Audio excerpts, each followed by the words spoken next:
Hello and welcome to the Farming Today This Week podcast with me, Charlotte Smith. In this episode, the cost of the summer drought.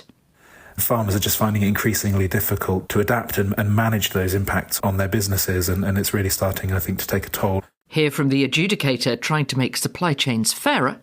There is still a very real fear, I think, on the part of many farmers and worries about coming forward and putting a formal complaint in. Discover the joy that can be found in farming's winter jobs. Hedge laying for me is the best thing that I do in the year, and I really look forward to winter. And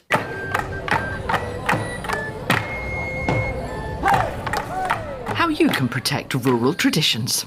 These are things people cherish, and we want to make sure that we recognise these for future generations as well. More on Morris dancing, cheese rolling and dry stone walling later. Let's start, though, with what's happening on farms right now. You might think that winter offers a bit of a chance to wind down, but though there is less work in the fields, there are plenty of winter jobs to keep farmers busy. One of those chores is a sort of winter spring cleaning. Mary Ward-Lowry has been to meet Craig Williamson on his farm just north of Gainsborough to check for cobwebs, dust and old Land Rovers. I don't think it's that easy to focus on tidying up when you've got 900 acres of arable land, chickens, alpacas, horses and a flock of sheep to look after. But keeping your sheds organised makes good business sense. I've got a grand plan for this area here. Oh yeah, what's your plan? We're going to put some stables in the corn store. Oh, yeah. Some temporary stables for the winter because it's not going to be corn in. That's a job. That's the thing, isn't it? Before you do any kind of project, you have to sort things out and tidy up. And it there is so much tidying up. Yeah. Because I've got years and years of stuff. Now look, the potato harvest is still out. So me and my son Ben, we have this sort of argument. Please don't wash it. Please don't. I know it looks pretty, but please don't wash it. I'm paranoid that anything gets washed, you get bearings with water in, and then you've got to try and run it and put it away as it is, and then wash it next June. Bring it out in some sunshine, then you can wash it just before you're going to use it. Because I know if I wash my tractor, there'll be some electrical fault suddenly happens because some water will get ingress somewhere and it'll be beeping at me. And it's the main problem. And then you're setting into 20 acres of tates or 50 acres or whatever, and suddenly you get a bearing going. It's like, oh, why's that gone? Oh, yeah, because you got water in it. And are you conscious, because I know you've diversified, haven't you? You've got a farm shop. And are you conscious of the image of the farm, or do you think, it doesn't matter if it doesn't look perfect because it's a working farm? I think, I know a lot of farmers will identify. I go past some farmyards and think, that is the tidiest yard in the world. I have a field just at the top there where we have some sheep and alpacas and whatever, and I call it the Field of Dreams. And I've got all my project cars up there outside, of course, and there's about 4 old Discoveries and an old Range Rover Classic and bits like that, which is like, one day, all those Land Rover parts hidden in potato boxes will definitely come in handy. Craig's a tenant farmer, and he was only 29 when he took over the farm from his dad. A lot of tenant farmers feel a pressure to make the farm look unnaturally smart for the annual visit of the trustees. But Craig's attitude has changed over the years. Having taken over at such a young age and then panic for so many years, look, you worry about tidying up when the landlord turns up. And no, we don't just get the landlord, we get all the trustees turn. About 30 of them come. They like coming here and they'll come into the shop. And I know Sally will keep this nice and tidy, and so they love to come and see what we're doing in the shop. They're not bothered about the farm side, it's the diversification side. That's what so they can go. So when they go back to London or wherever they go, and they go, oh yes, one of our tenants. I'm sure he does actually sound like that. And one of our tenants, yes, he's doing this and he's doing that, and they've got a park run, and they've got a whatever that is, and they've got pumpkins, and they've got alpacas, and what are we doing next? We're doing outdoor chickens, and as long as you pay the rent, maybe they do look and go, why has he got so many cars? Why do you need more than one car? Craig Williamson there with a healthy attitude to tidying up. Winter is also the traditional time of year for hedge laying. The birds have long finished nesting, and by partly cutting through the trees and shrubs that you lay over to form the hedge, you also allow it to rejuvenate in time for the spring. Fiona Clampin caught up with hedge layer Stephen McCulloch at work on a hedge in Black Torrington in Devon. So the first part of the process is cutting the tree just over halfway, maybe 2/3, something like that. And it's a long diagonal cut. We call it a steeping cut down here in Devon, but other people call them pleaching. I've put the cut in with the chainsaw, and because this is a big stem, I'm now going to use the axe to open up the split. So the idea is that you want a long, shallow cut so the steeper doesn't split. Now I've just got to thin it out a little bit. And that's a different tool you've got there. What's that? So now I'm using the bill hook. This is actually my grandfather's bill hook. This is a Yorkshire pattern hook. There are lots of different pattern of hooks. I just like the Yorkshire pattern one because it's got the two blades on it, which is quite useful. So you're cutting with the bill hook and you're pushing the tree at the same time to encourage it to come down, yeah? That's right, yeah. It reminds me a bit of basket weaving, you know, working with willow, where you're bending the wood to do what you want. Yeah, to be able to build a strong hedge, what you are looking to do is build it within itself, cutting pieces off, tucking them in, weaving it in and through, so you've then got a solid structure. And all I'm doing is just working that split all the way down to the bottom, and then just laying that piece into the hedge. Why is it essential to do hedge laying work at this time of year? First of all, you're outside of the bird nesting season, and also the sap isn't running quite so much at this time of year. And also, now the leaves are off, you can actually see what you're doing. You build a much better hedge when the leaves are off. This is something that you do every year, and you're in a long line of people who've been doing this for centuries. Hedge laying for me is the best thing that I do in the year, and I really look forward to winter. I'm drawn to it in two ways. The first is the actual skill part, the act of hedge laying, trying to build the best living fence that I can build. But often I'm drawn to thinking about who's steeped these hedges before, how they did it. I also wonder if they're happy with the work that I'm doing. And then I'm just going to knock this crook in to secure the hedge. Perfect. How's that? Hedge layer Stephen McCulloch in Devon. Well, it seems a while since we were warm, but the repercussions of this year's heat and drought are still reverberating. They caused one of the worst harvests on record this summer and cost arable farmers in England more than £800 million. That's according to analysis from the think tank, the Energy and Climate Intelligence Unit, the ECIU. Tom Lancaster is land, food and farming analyst at the ECIU. He told me that while farmers are used to the vagaries of the weather, climate change means the challenges are growing. What we're seeing increasingly is there's a lot more rough than there is smooth for particularly broadacre arable farmers who are, I think really we're only just coming to realise, particularly exposed to the increasingly extreme weather that we're seeing with climate change. You know, those farmers really have got nowhere to hide. A lot of these crops aren't irrigated, and they're really dependent on the weather effectively. And if it doesn't play ball, as it increasingly isn't, then they're really exposed to the impacts of that. And farmers are just finding it increasingly difficult to adapt and manage those impacts on their businesses. And it's really starting, I think, to take a toll, not just on their businesses, but in terms of their own sort of health and well-being as well. So what are farmers to do? We've spoken to farmers who are considering more irrigation, but they're growing more valuable crops like vegetables or potatoes. It's not, generally speaking, worth irrigating a cereal crop. Do you think that will change, or will people change what they grow? What we'll probably need to see change really is sort of government and the supply chain taking the resilience of our sort of farming sectors, not just arable, but livestock, horticulture and others much more seriously in terms of how we can manage those impacts and the impacts that we're likely to see as the effects of climate change worsen. So from our perspective, the sort of green farming schemes that DEFRA are bringing forward in England are an important part of that. So those schemes can help farmers sort of build their resilience to these impacts. You've already seen that with some of the sort of farming advocates for regenerative agriculture or nature-friendly farming, climate-friendly farming, whatever you want to call it, seeing the evidence of those benefits in their soils and in increased numbers of pollinators, all of which can help build resilience to the sorts of extreme weather impacts that we've seen. You also, I think, will need to see the supply chain taking this a bit more seriously in terms of investing in their suppliers to be able to guarantee a sufficient supply of sort of homegrown produce into UK shops and supermarket aisles. And again, I think you're starting to see supermarkets realise the importance of domestic supply and ensuring the sort of resilience of that in the face of climate impacts, with some of the big retailers investing significant investments into their supplier base in recent months.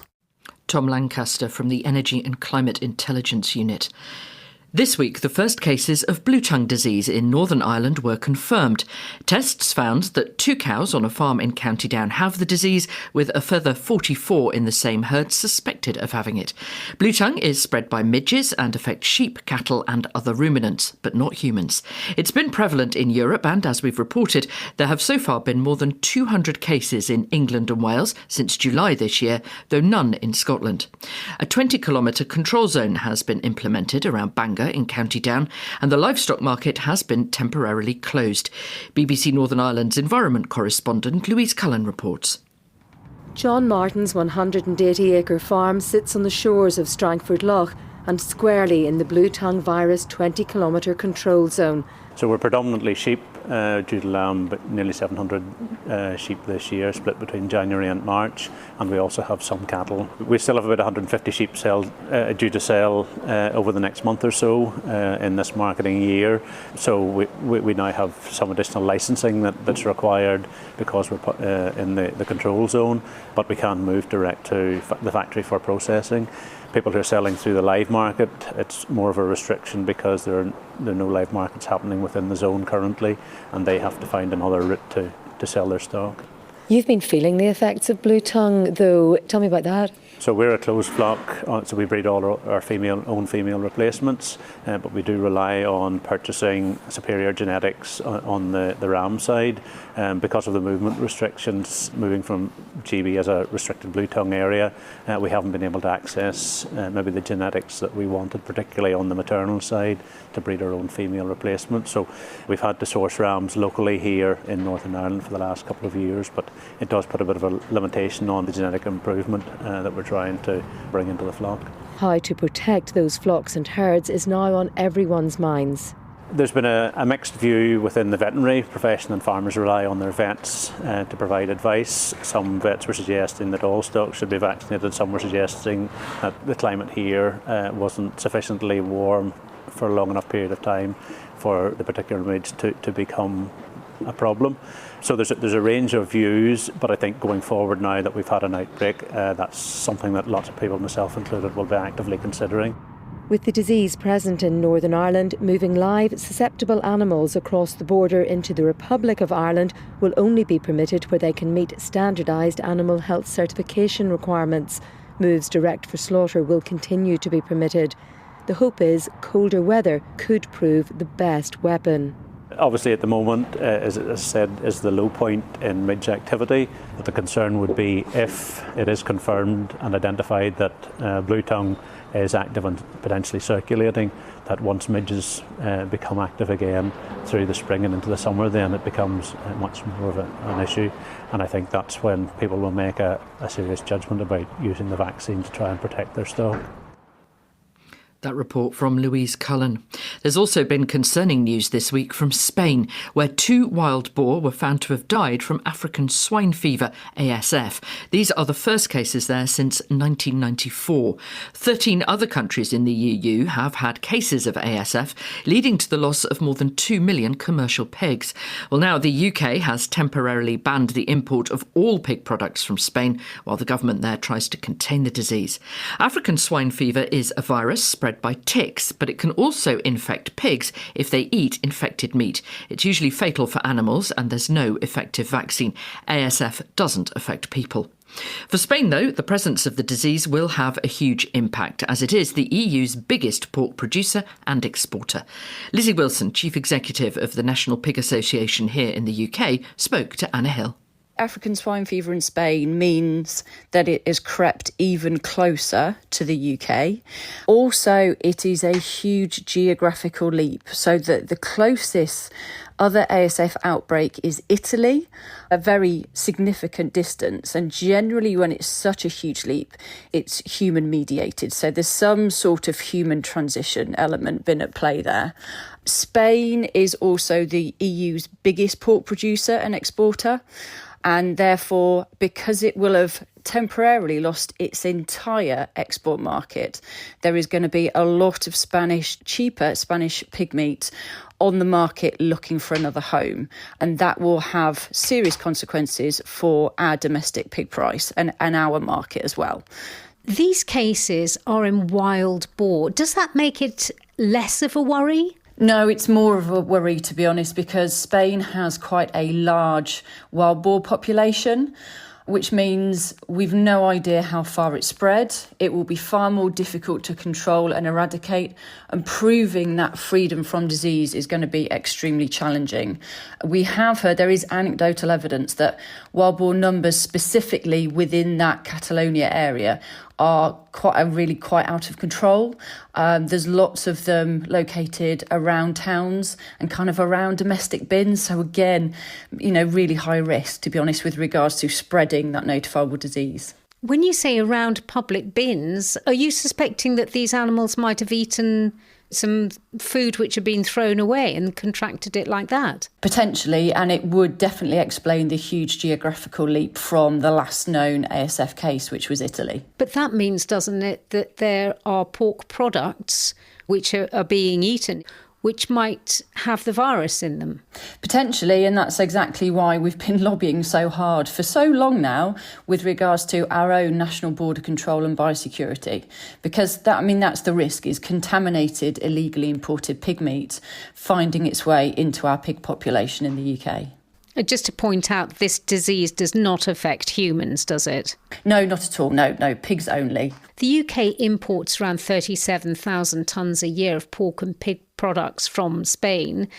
What are the controls then around when that meat gets to the border? And if you're worried, as you said, about infected meat coming in, what is happening now? Is it being held and stored? Yes, so currently our government have placed a complete ban on all pork products from Spain, and all of those products will be held at border control posts until further notice. Our government then needs to speak to Spain, basically, and negotiate some sort of regionalisation agreement. So that means that they will be able to export pork products from other non-affected regions across the country. And that's something that we've now got to discuss and agree with Spain for the UK. Lizzie Wilson from the National Pig Association. With milk processors continuing to cut the prices they pay farmers for their milk, the man appointed to ensure fairness and transparency in the UK agricultural supply chain says he'll be watching out for any breaches in the coming months. Richard Thompson is the first in the new adjudicator role, which started a year ago, looking first at the dairy supply chain. His report, which covers the year from July 2024 to June this year, says some farmers are still afraid to speak out in case of reprisals. For some farmers, that's meant even having a written contract in the first place. So some farmers I've spoken to over the last year have said either it's the first time they've had a written contract or the first time it's been updated since the 1980s in one instance, one farmer I was talking to. But contracts now must have much greater transparency and set out the terms of business between a milk purchaser and a farmer, including important features like describing if a milk price changes, if there's a variable price under a contract, setting out the factors on which that price change takes place. So a farmer should have a much better ability both to predict how milk prices may change in the future, but also to check and to challenge if they don't think that that price has changed fairly and in accordance with what the contract says. As you mentioned in the report, milk prices are under pressure at the moment. We've seen cuts of 3.5 pence a litre, 3 pence a litre. How can you ensure that there's still going to be fairness in this supply chain? So the regulations help ensure that farmers receive a fair price for their milk. And, as I say, ensure much greater transparency about how that price is calculated. But ultimately, of course, prices will continue to be determined by the market itself. The new regulations And my role isn't to seek to set or control the milk price itself. But farmers should have much more confidence that they're only bearing a fair share of the risks and the costs if milk prices do fall. And they should have a much better understanding of the factors that impact the milk price and be better able to plan ahead as a result. I mean, a fair price is ultimately what the market can sustain and deliver. And many farmers I've spoken to in recent months recognise that in terms of oversupply, the market price is going to be depressed. You do mention in the report that there is some nervousness in people coming forward. Are people getting in touch with you? So they are, yes.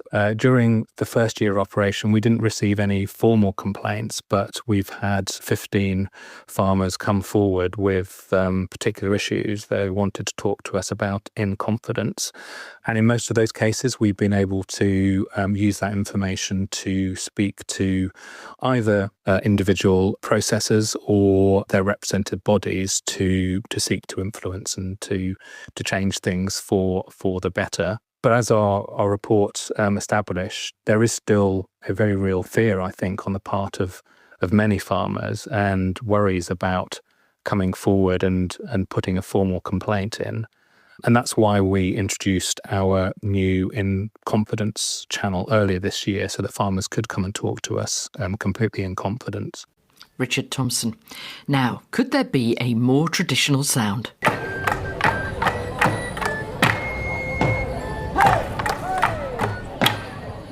For some, that's fabulous. For others, not so much. But rural traditions from Morris dancing to Eisteddfods and crafts like dry stone walling or tartan weaving could be internationally protected. This week, the government launched its search for UK living heritage to create an inventory of traditions.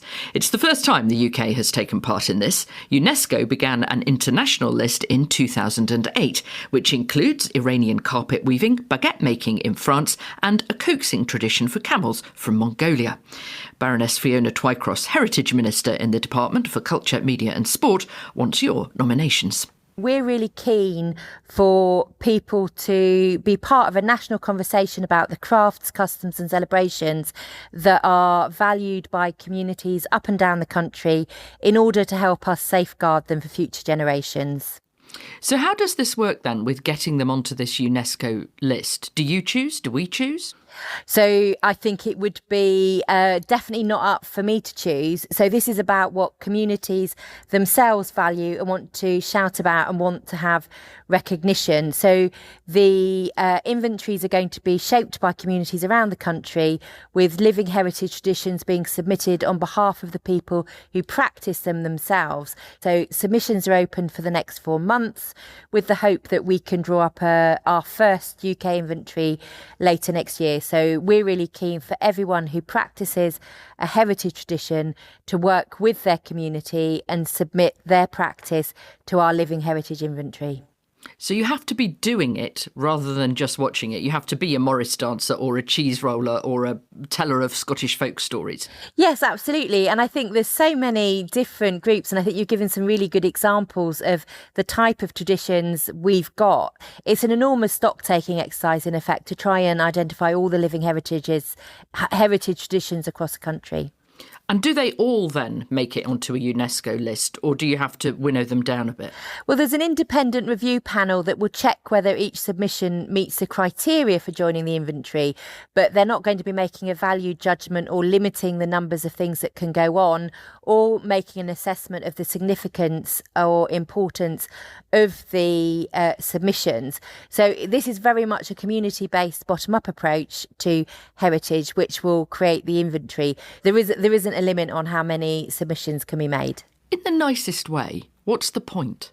I think this is about making sure that we recognise the real wealth of tradition across the country and the heritage that is not just part of a museum exhibition or It's what people practice and it's what people value. These are things people cherish, and we want to make sure that we recognise these for future generations as well. So these may be things, as in my case, my mum's taught me how to make jam. She's taught me how to make marmalade, shortbread and scones.